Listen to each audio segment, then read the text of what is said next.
Oke teman-teman, Assalamualaikum warahmatullahi wabarakatuh.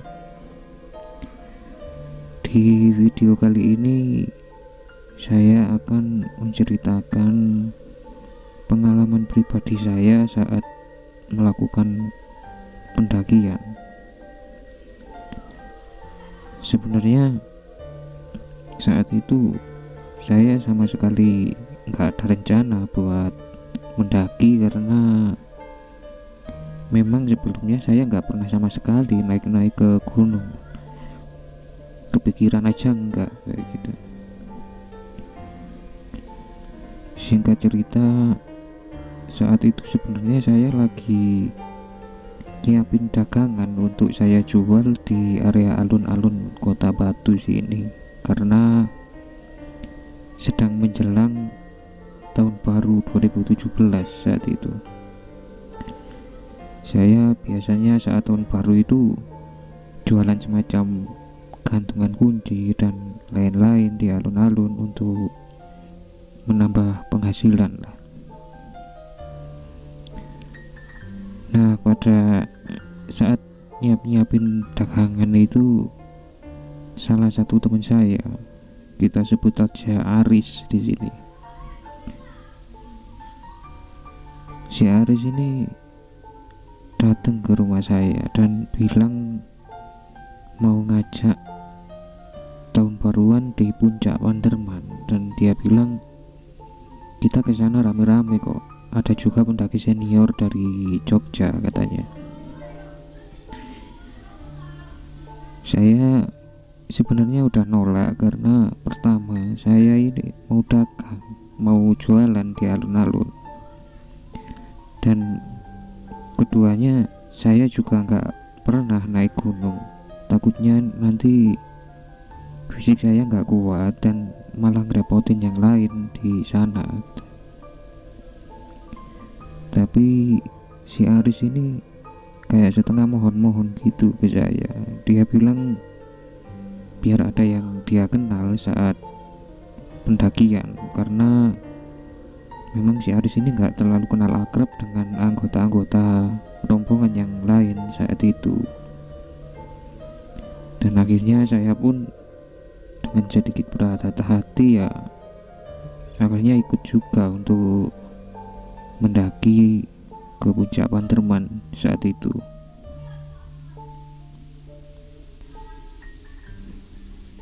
Buat teman-teman yang belum tahu Gunung Panderman, di sini coba saya jelaskan sedikit ya. Gunung Panderman ini merupakan salah satu gunung yang berada di Kota Batu, Jawa Timur, dan termasuk di dalam, kalau orang bilang itu seringnya gugusan Pegunungan Putri Tidur bersama Gunung Budak dan Gunung Kawi. Si Aris ini bilang ke saya rencananya mau ke puncak itu sama dua orang senior dari Jogja, yaitu Mas Awang dan Mas Dimas, dan juga dua orang lagi dari Malang, yang Beni sama Sari, yang kemudian saat pendakian saya ketahui ternyata mereka ini pacaran. Saat itu pada tahun 2016 akhir, sebenarnya ada dua jalur yang bisa dilewati untuk menuju ke Puncak Panderman, yaitu jalur Toyomerto dan jalur Curah Banteng. Entah kalau sekarang ada jalur baru apa enggak, saya kurang tahu ya teman-teman. Tapi pada saat itu sebenarnya jalur resmi itu hanya ada satu, yaitu jalur Toyomerto yang ada di Desa Pesanggerahan, Kota Batu. Sedangkan jalur Curah Banteng itu sebenarnya jalur pintas yang medannya cukup berat.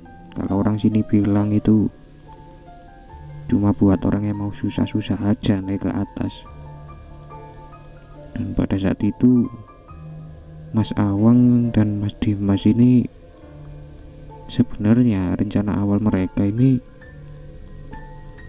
mau lewat jalur Curah Banteng, karena mereka dulu katanya sudah pernah lewat jalur Toyomerto. Ya maklum, mereka kan senior, tapi saat mereka dikabarin kalau saya ikut dan 2 orang lagi dari Malang itu juga ikut, dan saya sebelumnya belum pernah melakukan pendakian, akhirnya mereka memutuskan untuk lewat Toyomerto aja saat itu, karena saya dan 2 orang dari Malang ini juga masih pemula dan sama sekali gak ngerti apa-apa soal gunung dan pendakian.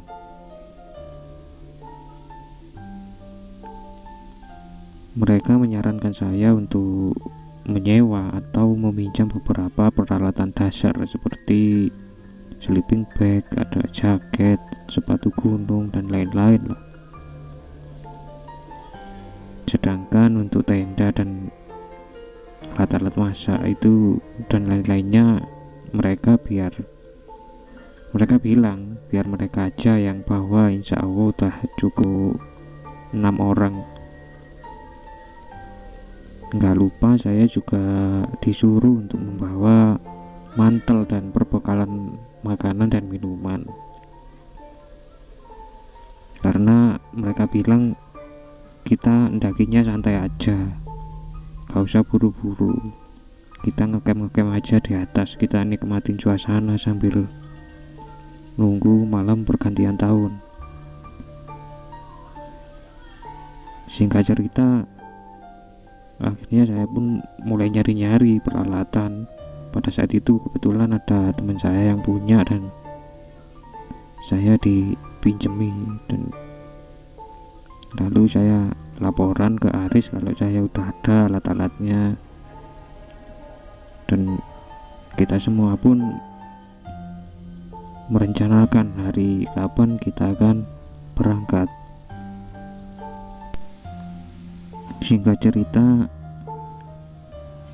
hari yang kita tentukan pun akhirnya tiba dan kita semua janjian untuk bertemu di area alun-alun Batu aja biar mudah. Saat itu kira-kira jam 6 pagi, saya dan Aris ini udah berangkat ke alun-alun Batu, dan kita ngopi di salah satu kedai kopi di dekat alun-alun lah, yang memang kebetulan di area dekat alun-alun itu ada kedai kopi yang buka sejak subuh. Gak berapa lama saya nunggu, kira-kira setengah jaman itu Mas Awang dan Mas Dimas akhirnya sampai ke sana. Kita seperti biasa, kita saling kenalan, kita ngobrol cerita-cerita soal pendakian dan lain-lain. Dan kalau saya dengar cerita mereka ini, emang sepertinya mereka ini senior dalam dunia pendakian, karena mereka udah mendaki kemana-mana sejak SMA malah. Nah, saat kita ngobrol-ngobrol itu, si Benny dan Sari juga akhirnya sampai di sana, dan kita pun ngumpul lah di sana dulu. Kita sarapan dulu sebentar dan ngopi-ngopi dulu, kita ngobrol dulu seperti itu sebelum berangkat. Nggak kerasa jam pun udah menunjukkan jam 8 pagi, dan kita diminta sama Mas Awang untuk segera siap-siap biar gak siang-siang. Kita pun semua menyiapkan semuanya yang kita perlukan, lah, perbekalan dan lain-lain. Mas Awang juga nanya, apa alat-alat yang saya suruh kemarin kamu udah bawa sendiri? Dia bilang udah mas, saya dapat pinjaman dari temen kayak gitu. Ya udah bagus, kita sama-sama saling jaga di gunung ya. Oke mas, kayak itu. Setelah semua udah siap, kita pun akhirnya memutuskan untuk berangkat menuju Toyomerto. Pada saat perjalanan menuju Toyomerto ini, saya udah ngebayangin yang indah-indah aja di atas. Saya nggak tahu bakal nantinya akan ada kejadian yang semacam itu ya. Sesampainya di Toyomerto, akhirnya kita sampai di parkiran bawah. Dan saat kita mau lanjut ke base camp, kita tidak diizinkan untuk naik karena kebetulan saat itu motor kita semua ini matic, dan saat itu kita dikhawatirkan nanti motornya nggak kuat atau bagaimana karena jalannya ini naik dan agak curam. Kita disarankan untuk naik ojek aja di situ, dan setelah berunding soal harga dan tarif lah kayak gitu, akhirnya kita semua memutuskan untuk naik ojek ke base camp dengan jasa dari penduduk sekitar.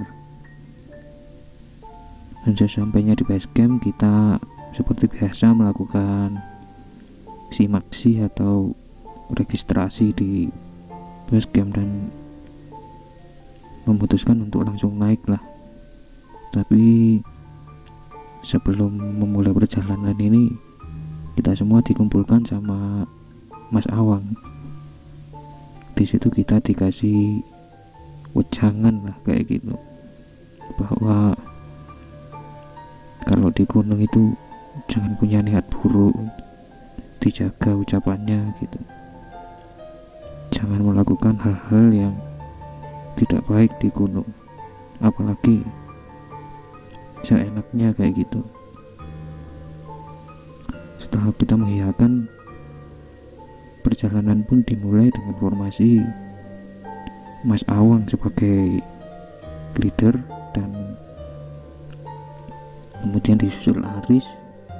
Di belakang Aris ada Benny, di belakang Benny ada Sari, dan belakang Sari ada saya, dan sebagai sweeper Mas Dimas. Kita pun mulai perjalanan dari dari base camp menuju pos 1 Latar Ombo. Saat itu saat dari base camp menuju Latar Ombo ini, perjalanan masih asik-asik aja karena medannya masih landai lah.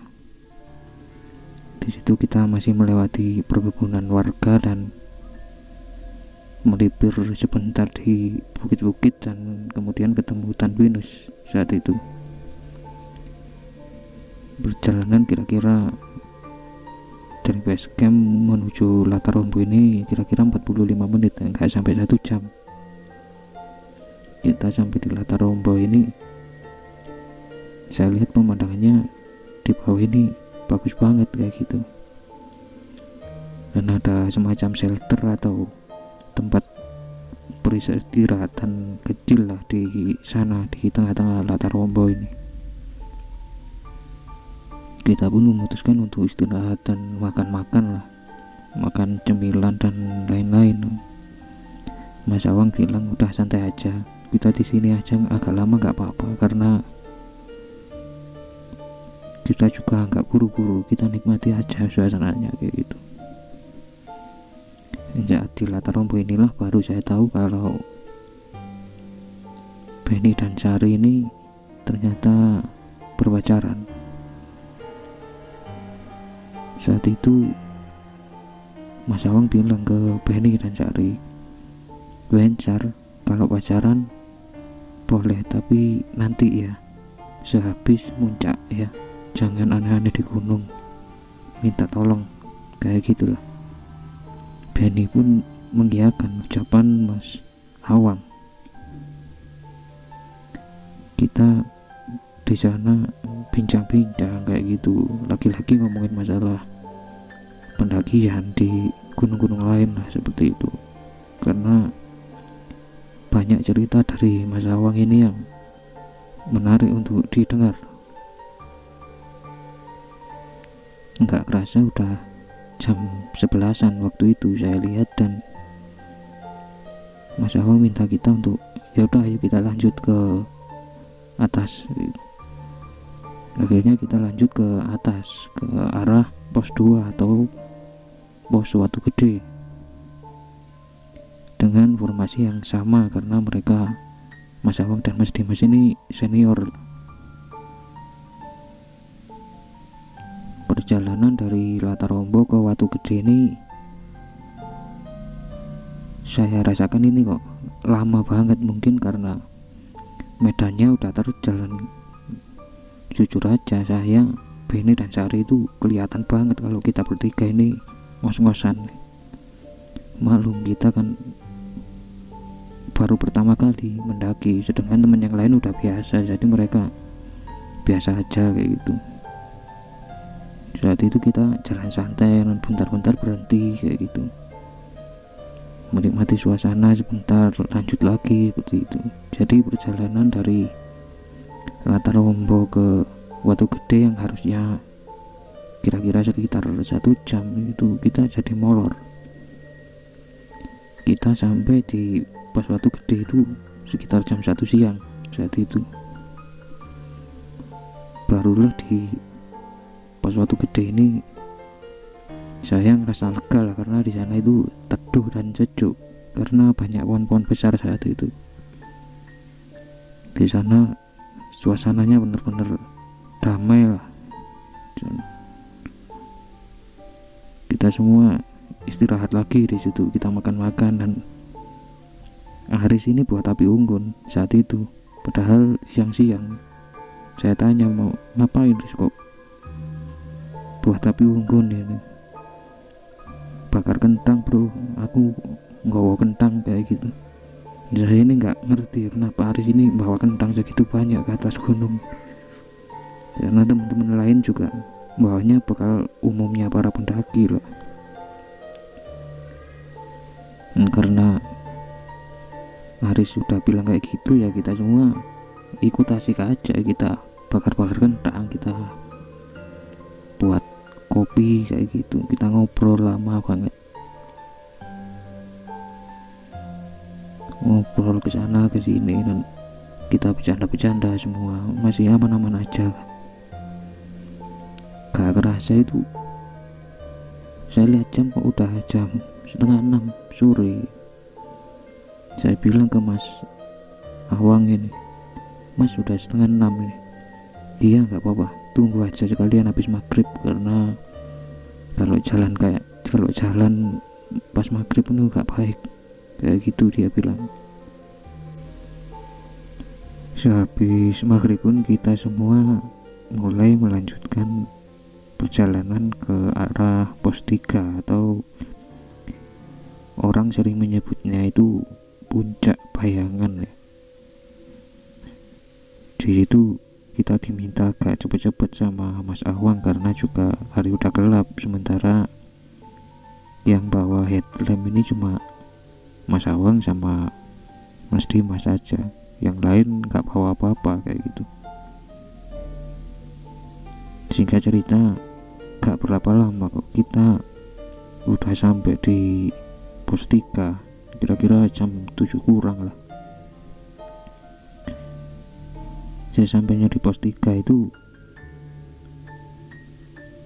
kita semua disuruh Mas Awang untuk bantu mendirikan tenda, karena kita mau ngecamp di situ aja sambil nikmatin pemandangan.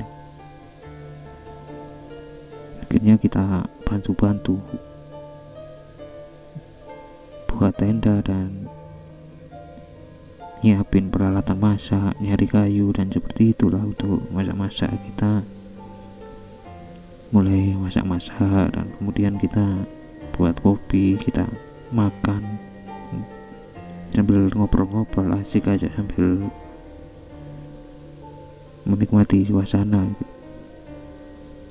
Pada saat di puncak Bayangan ini saya itu kagum banget sama pemandangan di situ, karena itu menurut saya itu pemandangan di bawah di kota-kota Batu itu indah banget dari situ. Saat itu Mas Awang dan Mas Dimas ngobrol berdua di sisi selatan, dan di dekat tenda, di dekat api unggun ada Benny, Sari, dan Aris. Mereka bertiga ngobrol. Sementara saya cuma kesana kemari lihat pemandangan karena masih takjub lah saya saat itu. Itu pemandangan kok indah banget kayak gitu. Dan saya mulai berjalan-jalan lihat pemandangan sekitar, dan tiba-tiba Mas Awang ini manggil saya, "Happy, mau kemana kamu? Lihat depanmu itu," kayak gitu. Dan saat saya noleh, dan ternyata saat itu saya jalannya udah jauh. Saya kira masih dekat di area situ aja, ternyata udah jauh.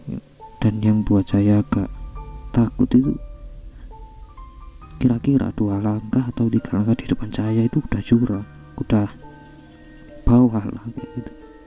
Jadi saya melangkah ke situ 2-3 langkah paling saya bisa jatuh mungkin. Di situ saya jalan cepet-cepet kembali ke area tenda, dan Mas Awang bilang ke saya, "Kamu yang fokus di gunung, jangan gampang lamun kamu." "Oke Mas, saya cuma lihat-lihat pemandangan tadi. Udah, kamu deket-deket sini aja." Dan akhirnya kita semua ngobrol-ngobrol lagi, kita bincang-bincang. Saat itu jujur saya rasakan semua rasa capek saya itu kayak hilang karena saking bagusnya pemandangan di situ. Dan kebetulan memang hari itu hari yang cerah, jadi sempurna lah saat itu. Kita ngobrol-ngobrol, kita makan-makan dan lain-lain. Gak kerasa udah jam 11 malam.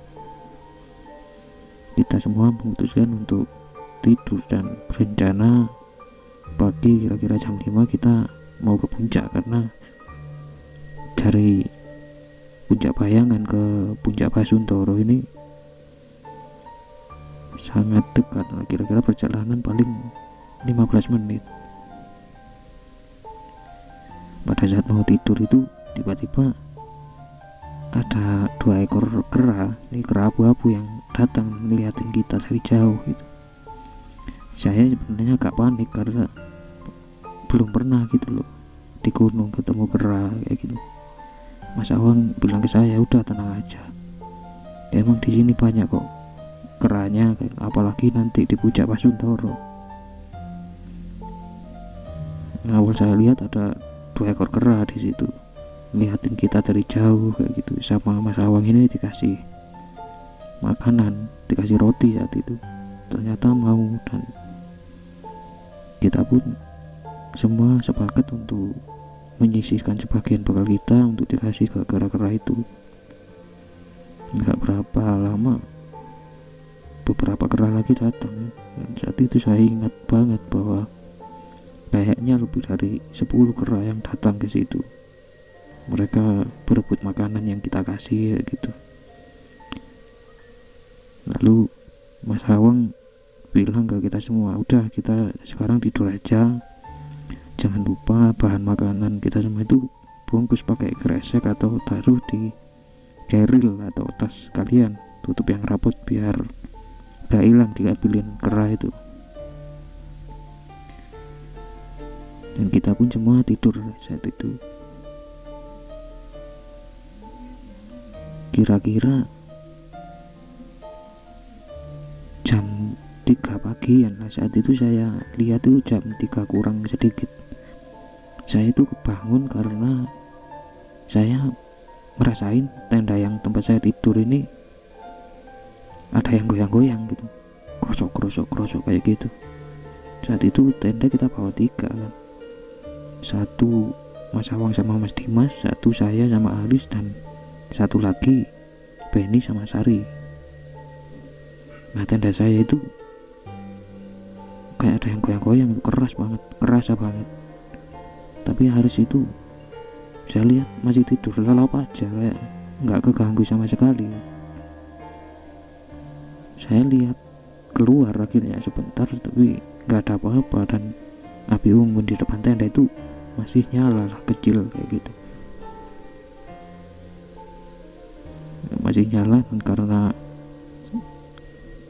nggak ada apa-apa, saya kembali lagi ke tenda kan, nutup.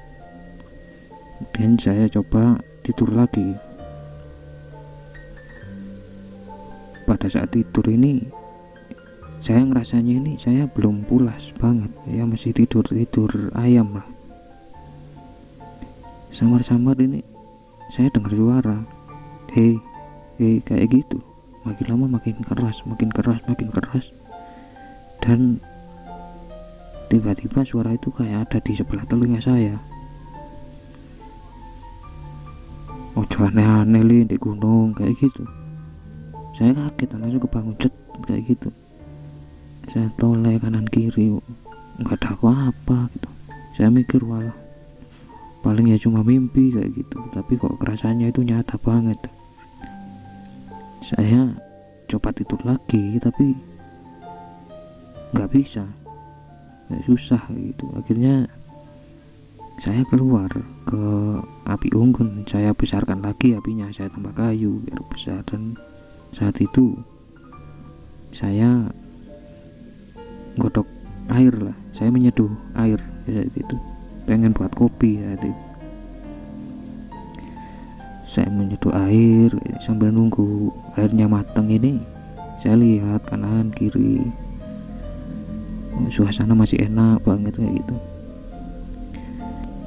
Lalu saya noleh ke arah tenda si Benny dan Sari. Itu saya heran, itu tendanya kok, kan kalau tenda itu sistemnya kayak resleting kayak gitu. Jadi tenda Benny sama Sari itu terbuka separuh, resleting pintu tendanya. Saya tuh mau ngapain kok dibuka separuh kayak gitu, wong udara dingin kayak gini.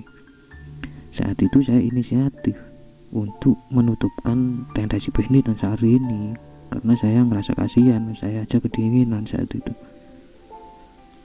Pada saat mau menutup tenda ini, ya mau gak mau saya kan lihat ke dalam kayak gitu. Saya lihat di dalam itu samar-samar,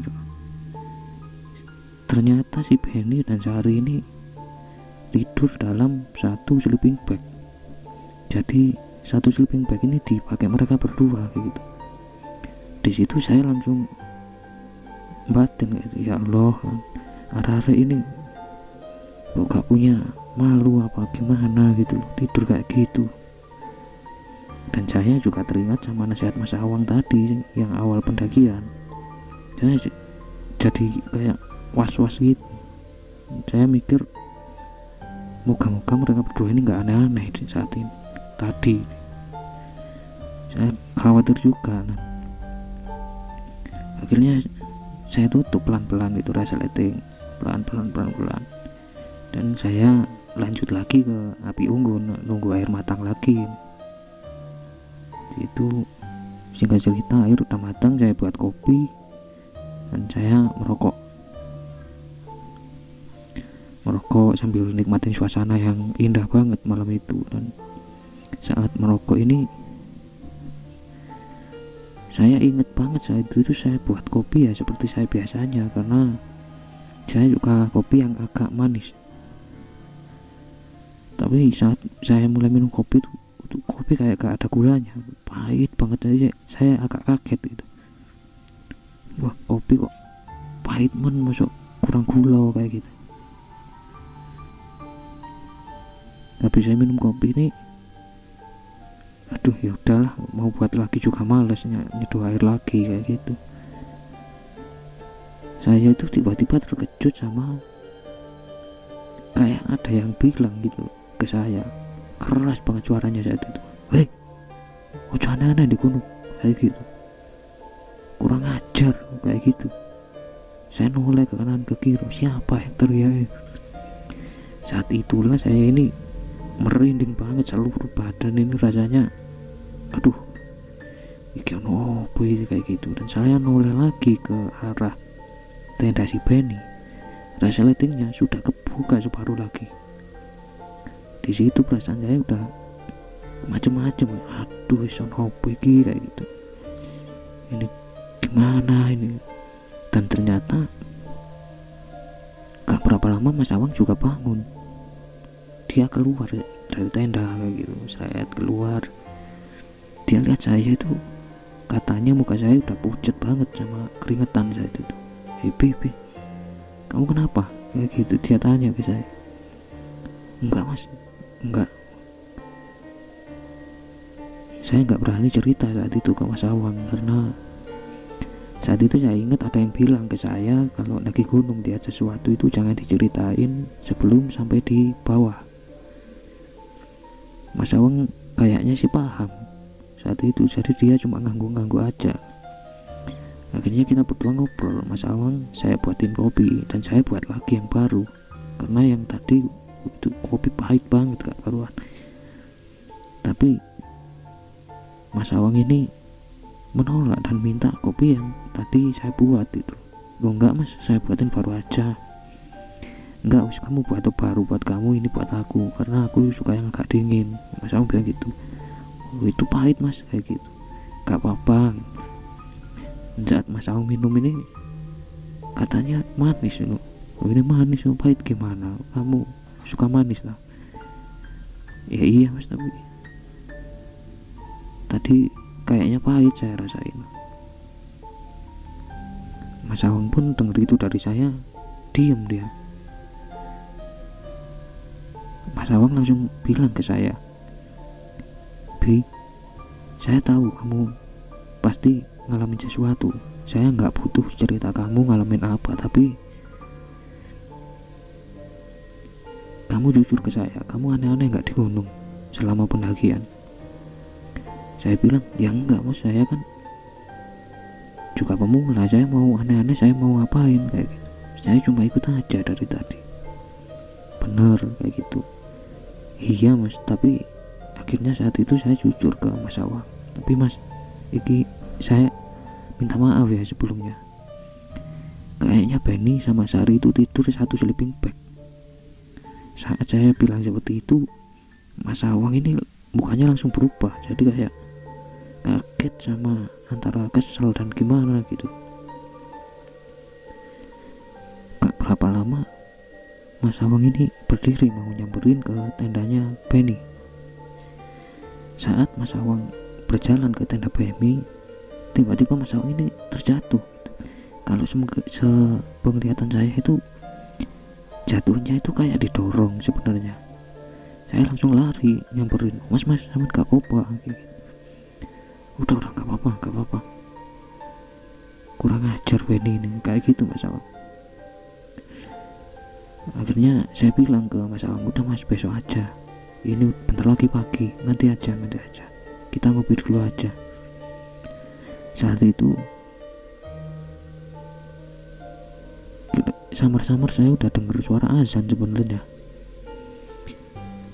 Ini saya nggak tahu sebenarnya, saya mikirnya juga itu tempat jauh banget tapi kok kedengeran. Tapi mungkin ya emang karena gunungnya nggak terlalu tinggi, jadi wajar kedengeran suara azan subuh.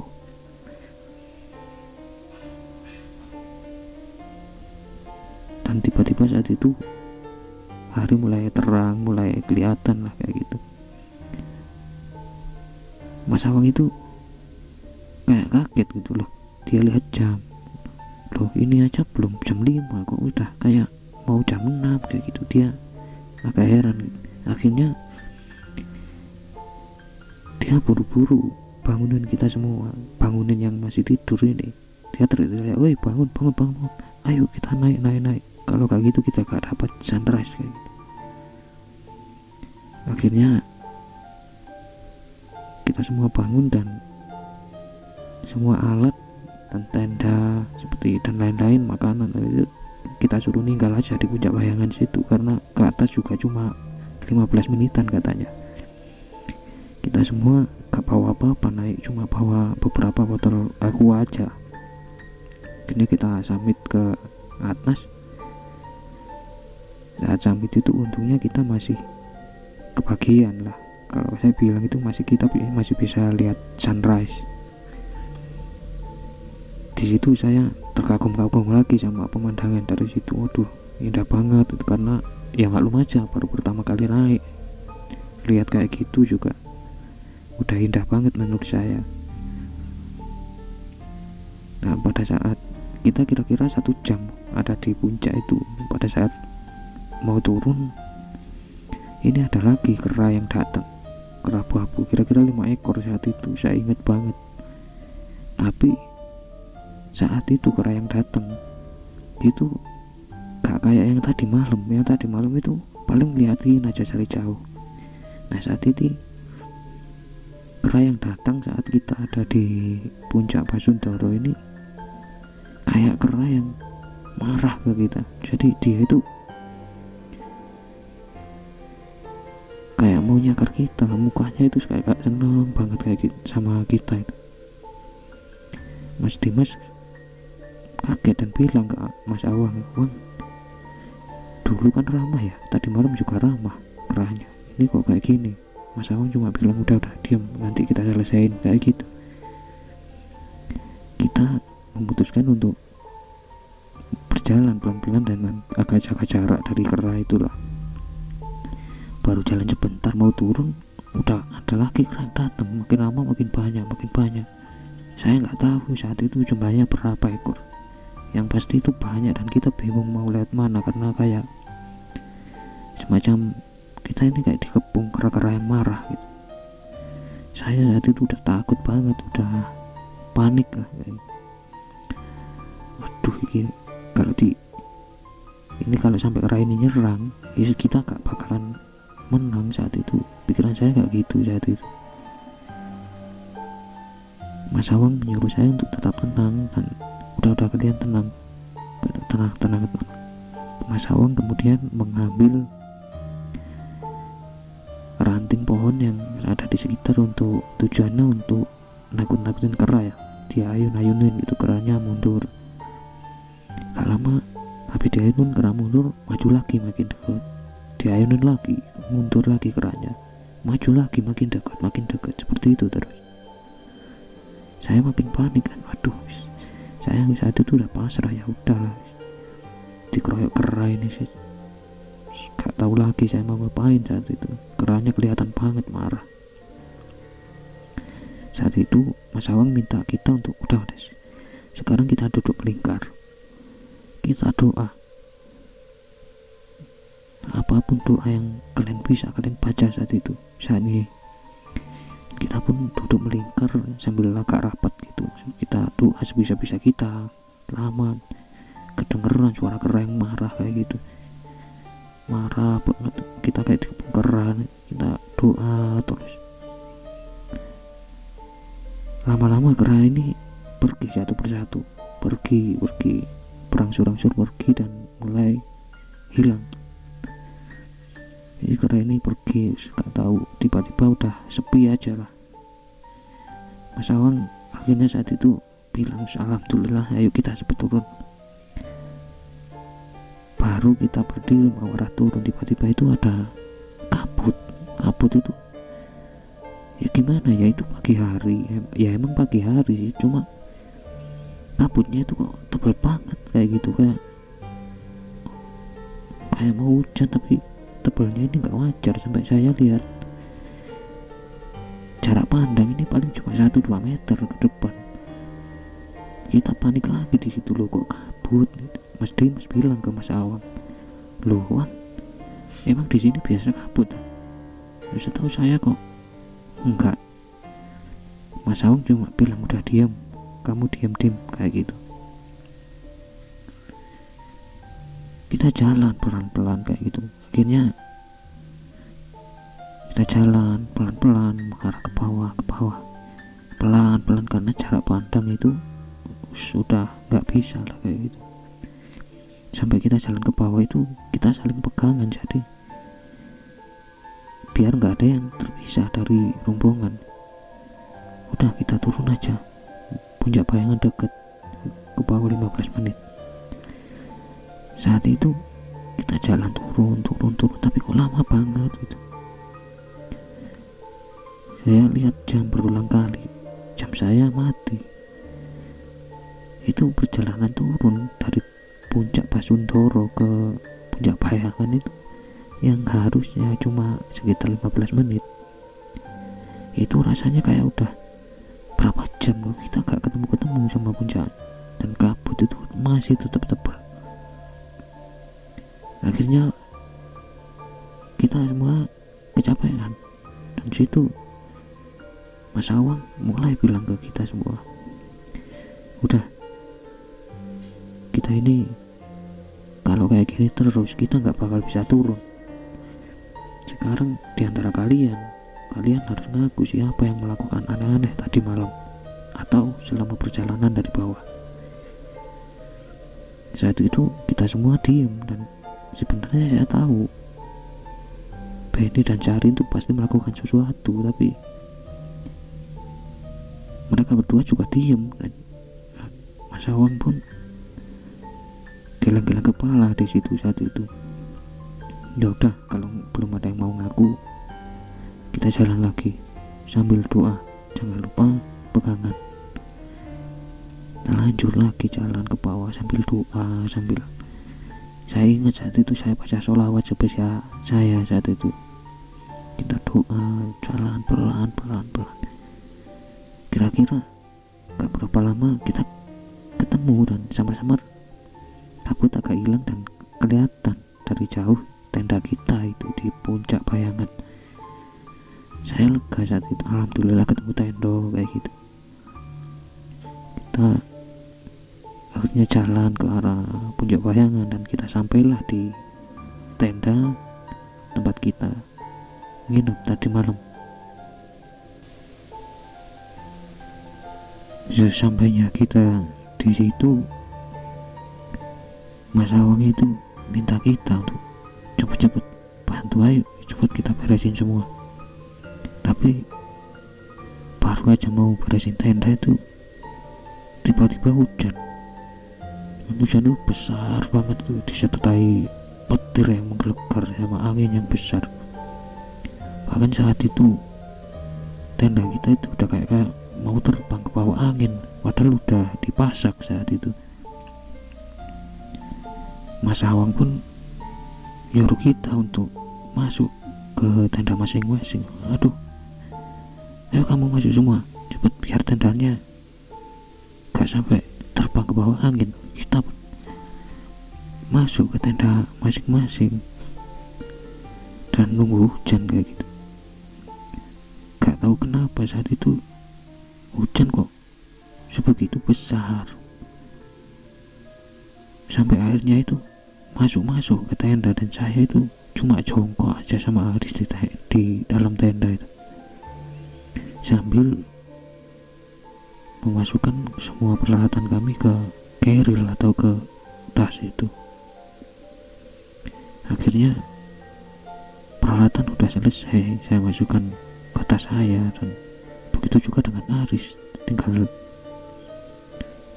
beresin tenda aja. Tapi hujan itu nggak berhenti kayak gitu. Saya lihat jam saya mati, dan saya tanya ke Aris, kamu bawa jam tak? Bawa. Kita lihat di situ, saya kaget karena jam Aris ini menunjukkan jam 2 loh. Kok udah jam 2? Apa selama itu dari puncak tadi ke arah puncak Bayangan, padahal itu sangat dekat sekali sebenarnya. Di situ udah pikiran saya udah gak karu-karuan. Aduh, gimana ini, kok sampai kejadian kayak gini sih. Gak berapa lama Mas Awang itu tiba-tiba lari-larian ke tenda kami. Tenda saya dibuka, kamu pakai jas hujan semua. Kemudian dia juga ke tenda Penny bilang hal yang sama gitu. Akhirnya kita semua pakai jas hujan dan disuruh untuk cepet-cepet bantu memberesin tenda itu sama Mas Awang. Kita pun sambil hujan-hujanan kita beresin tenda gitu, berharap hujan itu segera reda, tapi lama sekali. Apalagi saat itu suasana juga lagi gak enak banget ya itu. Mungkin saat itu Mas Awang juga lihat jam dan dia merasa kaget karena kita kayaknya udah terlalu lama di atas. Selesai kita beresin tenda sambil hujan-hujanan itu, Mas Awang ngumpulin kita semua, kita melingkar seperti itu. Ayo kita jalan turun pelan-pelan, kita pegangan masing-masing dan jangan sampai dilepas. Kita berdoa dulu biar bisa selamat sampai bawah, seperti itu. Dan selesai berdoa kita pun mulai jalan turun dengan hati-hati karena hujan deras juga, disertai kabut yang agak tebal. Kita jalan turun pelan-pelan. Saya ngerasa itu, ini pos 2 kok gak ketemu kayak gitu. Padahal itu kayaknya udah lama banget perjalanan. Kita masih aja gak tahu itu di mana kayak gitu. Kita gak bisa lihat sekeliling karena memang juga kabut. Dan saat itu kita jalan terus, jalan turun dengan hati-hati gitu, sambil saya dalam hati itu baca-baca sholawat sebisa saya saat itu. Kita jalan, lalu tiba-tiba Mas Awang yang di depan ini berhenti. Kita pun tanya-tanya, loh kenapa Mas kok berhenti? Saat itu baru saya sadari, saya noleh ke kanan kiri, ternyata kita balik lagi ke puncak bayangan. Di situ saya udah lemes banget. Aduh, balik lagi ke sini. Ini gini, jadi dalam hati saya mikir, ini kita ini cuma diuter-uterin apa gimana ini. Saya udah lemes gak karu-karuan dan saya terduduk saat itu. Aduh, sambil pasrah udah, aduh gak tahu lagi mau ngapain. Lalu tiba-tiba si Sari ini teriak-teriak dia sambil lari entah mau kemana itu. Untungnya sempat dipegangin sama Mas Dimas, kalau enggak mungkin dia udah lari ke arah jurang. Tapi si Sari ini tetap aja berusaha melepasin tangan Mas Dimas sambil teriak-teriak, sambil bilang emoh kayak gitu, aku mau pelok kayak gitu. Saat kita panik pada megangin Sari, gak lama si Benny juga sama seperti itu. Ampun sambil kayak gitu, sambil teriak-teriak gak karu-karuan. Jadi saat itu suasana udah chaos banget.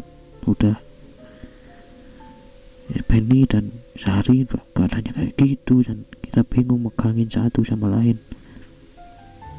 Sampai Mas Awang ini nyuruh kita tuh, yang masih sadar ayo doa sebisanya, doakan si Sari dan si Benny segera sadar. Saat itu saya berdoa sebisa saya sambil tetap megang si Sari yang terus meronta-ronta kayak gitu. Itu agak lama kejadian kayak gitu. Lalu tiba-tiba Sari dan Benny ini pingsan. Kita pun memutuskan untuk menggotong ke puncak bayangan karena di situ tempatnya agak landai dan bisa kita senderkan lah di situ. Gak berapa lama Sari dan Benny ini sadar sambil pucat banget kayak gitu. Mas Aung tanya ke Sari sama Benny, kalian gak apa-apa? Sari dan sama Benny itu cuma ngangguk pelan gitu, masih sanggup jalan. Kalau sanggup ayo kita jalan lagi, kita kita harus cepet sampai bawah. Situasi udah kayak gini. Kalian yakin gak ngelakuin apa tadi malam? Si Sari sama Benny ini cuma diem aja, nggak jawab sama sekali. Lagi-lagi kita jalan turun, dan sebelum jalan turun kita disuruh sama Mas Awang, ayo kita jalan turun sambil baca doa, sambil minta ampun sama yang di atas kalau kita ada salah. Kita pun mulai jalan turun pelan-pelan, jalan gak lama, kira-kira 15 menit tuh. Si Sari sama Benny ini berulang kali jatuh. Ya memang saat itu medan licin, agak licin sedikit, tapi karena hujan dan kabut nggak berhenti saat itu. Tapi cuma Sari dan Benny yang berulang kali jatuh. Dan jujur aja, sepenglihatan saya, karena Sari ini ada persis di depan saya, mereka itu jatuhnya tuh kayak ada yang narik gitu kakinya, gak wajar banget jatuhnya. Di situ kita jalan lama lagi, berulang kali Sari dan Benny jatuh sampai mereka itu kayak gak kuat jalan, lemes, dan dua-duanya itu terduduk gitu.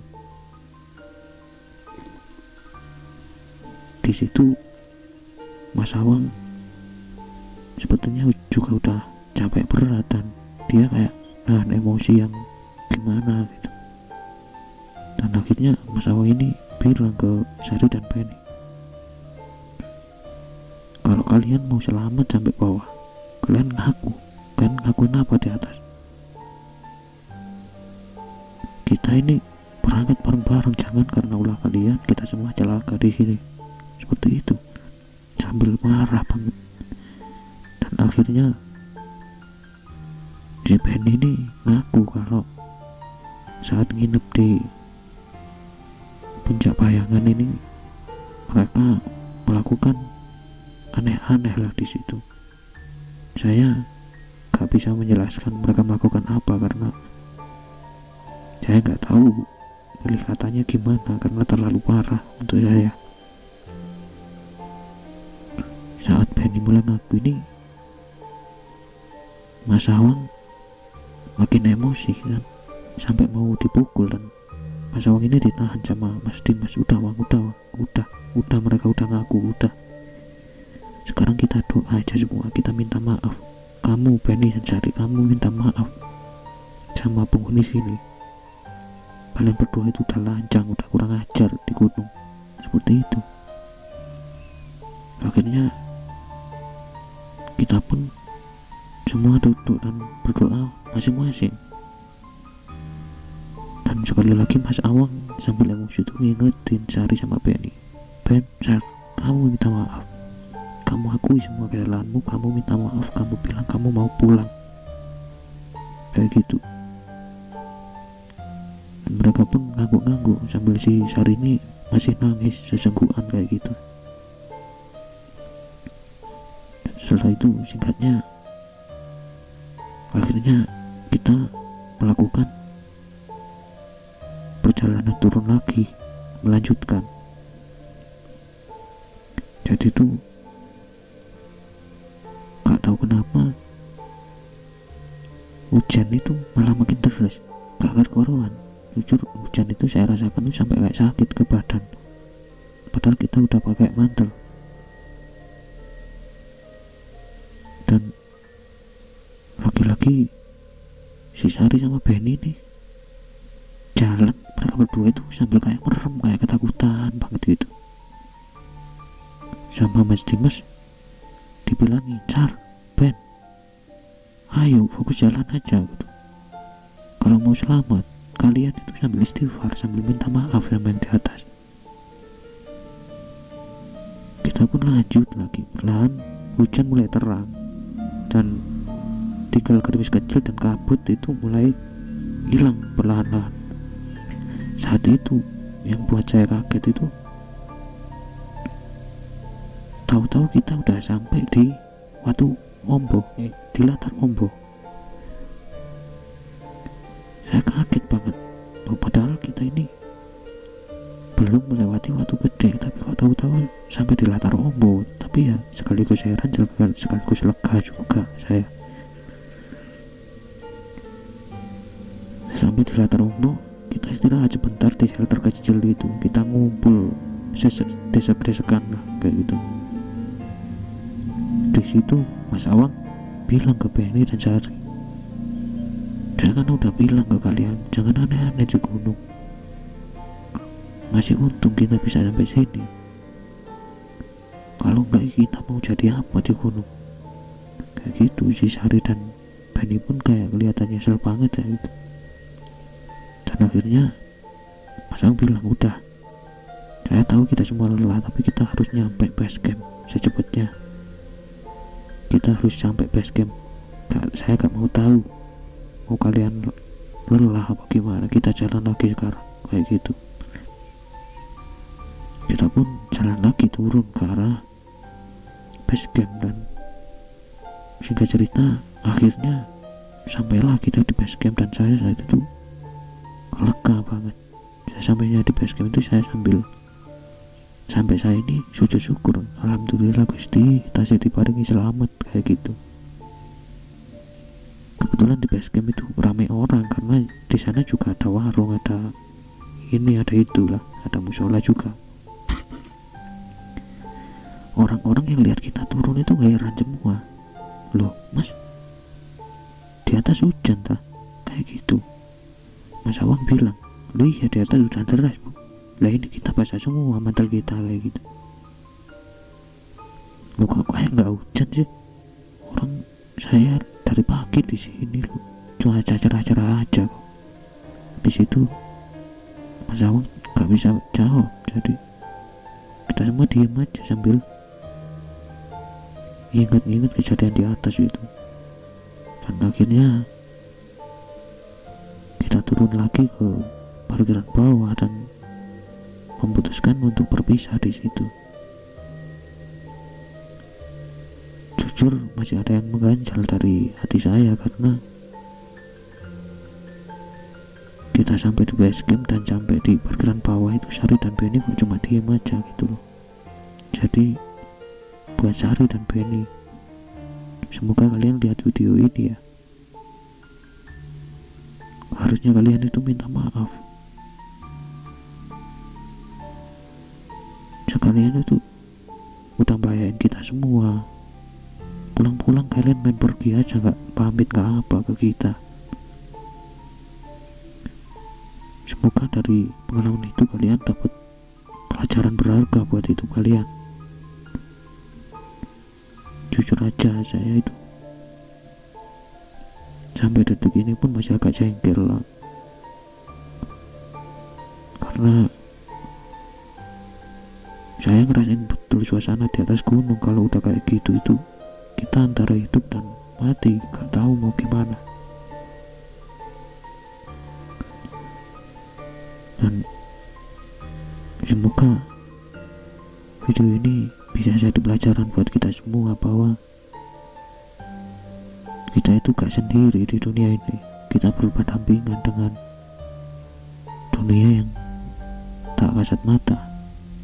Kita gak bisa bersikap seenak kita sendiri. Gak cuma di gunung, di tempat manapun kita berada, kita gak bisa seenak kita sendiri. Dan terima kasih buat teman-teman yang mau dengerin cerita ini sampai habis, karena jujur aja saya juga masih agak gimana gitu mau ceritain ini.